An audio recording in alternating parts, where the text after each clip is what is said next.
Shivanshu recording studio बानावर बिशुनगंज।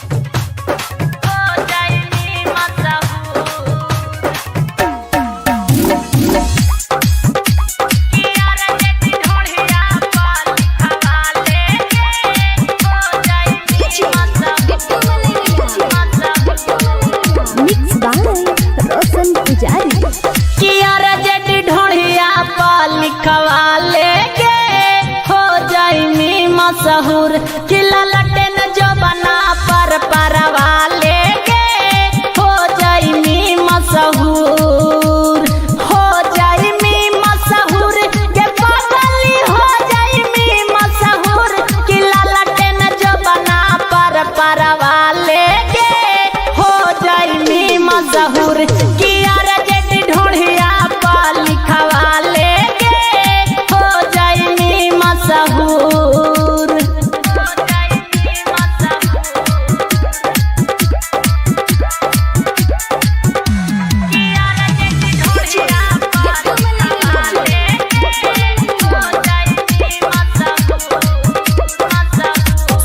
अहिरा के बेटवा से करी है न माना, तेजा तेजा से भी हो जाई तो दीवाना। अहिरा के बेटवा के करी है न माना, तेजा तेजा से भी हो जाई तो दीवाना। तोरो विधायकी में लाड़े लायक बार मौका दे तो जरूर किया रे जेडी ढोढ़िया पर लिखवाले के हो जाई मी मशहूर किला लटेन जो बना पर परवाले के हो जाई मी मशहूर, हो जाई मी मशहूर ये मोटकी हो जाई मी मशहूर किला लटेन जो बना पर परवाले के हो जाई मी मशहूर किया रे जेडी ढोढ़िया पर लिखवाले के हो जाई मी मशहूर।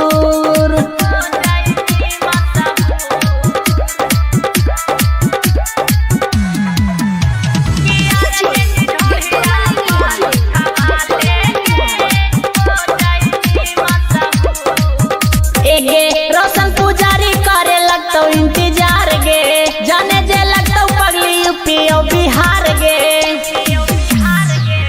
एगे रोशन पुजारी करे लगतो इंतजार गे, जाने जे लगतो पगली यूपी और बिहार गे।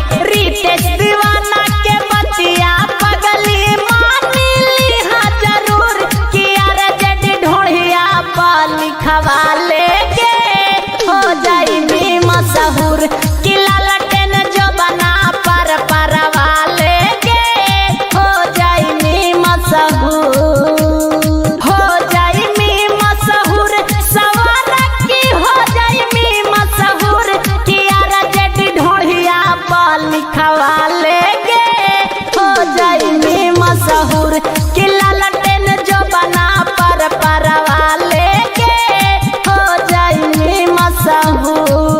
शिवांशु रिकॉर्डिंग स्टूडियो बानावर बिशुनगंज।